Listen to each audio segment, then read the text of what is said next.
Welcome সকলকে। আজকে আমরা ক্লাস 10-এর ভেদ চ্যাপ্টারের 16-র 4-এর এমসিকিউটা করব। 4-এর এমসিকিউটা বলছে x varies as y square এবং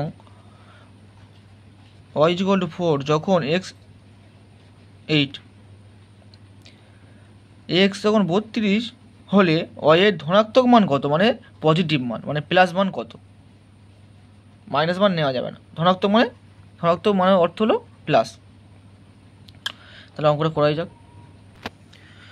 অঙ্কটা দিয়ে দিয়েছে। এবার আমায় যে ভ্যারিজাস তুলে সমান সমান চিহ্ন আনতে গেলে কী হয়, এবারে এটা কনস্ট্যান্ট গুণ করতে হয় বা ধ্রুবক গুণ করতে হয়। তাহলে x is equal to k y square. এবার দেখো কনস্ট্যান্ট তো অলওয়েজ কনস্ট্যান্ট হয়, সবসময়ের জন্য ধ্রুবক হয়, ঠিক আছে। আর ব্র্যাকেটে লিখে রাখতে হবে যে কে ভেদ ধ্রুবক।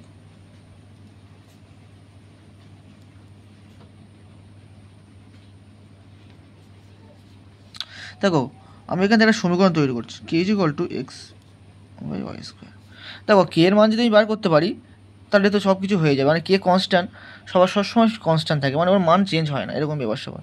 দেখো এখানে আমি যদি প্রথমের ক্ষেত্রে কী বলে দিয়েছে, প্রথম ক্ষেত্রে যে মোটামুটি অয়ের মান বলে দিয়েছে, এক্সের মান বলে দিয়েছে, তাই না। তাহলে এখান থেকে আমি অয়ের মান আর এক্সের মান বসিয়ে মোটামুটি কে এর মান পেয়ে যাচ্ছি। দ্বিতীয় ক্ষেত্রে কী করবো, দ্বিতীয় আবার সমীকরণের ক্ষেত্রে দেখো এক্সের মান বলে দিয়েছে কিন্তু অয়ের মান বলেনি, তাই না।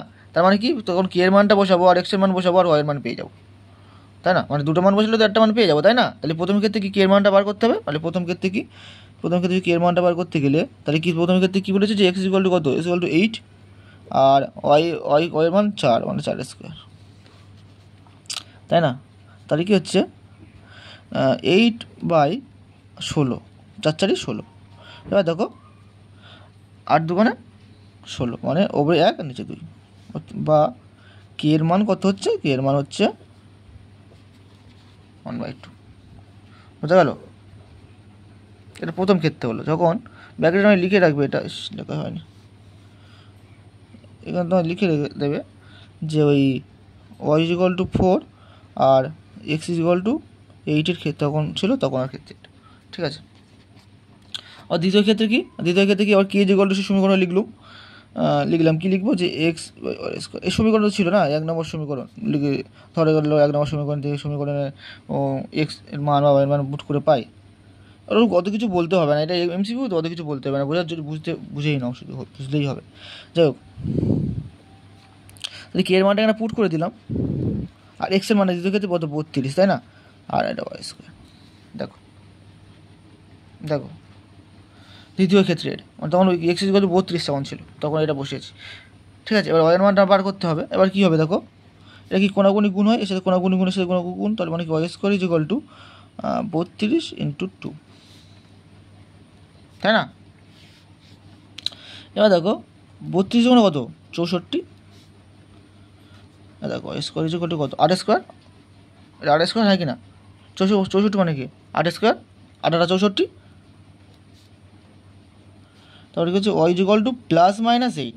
দেখো +-8 আসে, কারণ স্কোয়ার তুলতে গেলে প্লাস মাইনাস চলে আসে, কারণ 8 স্কোয়ার -8 স্কোয়ার করলে তোমার 64 হবে, আর +8 স্কোয়ার করলেও 64 হবে, অর্থাৎ প্লাস মাইনাস দুটোই আসে। আর কিন্তু আমাদের কোশ্চেনে বলেছে যে ধনাত্মক মান চেয়েছে, ধনাত্মক মান, তাই না, মানে পজিটিভ মান নেবো। অতএব ওয়াই ইজ ইকুয়াল টু 8 বা +8 বা 8 যেখানে বলতে পারো। তাহলে অপশান কী আছে, option B correct answer, option B.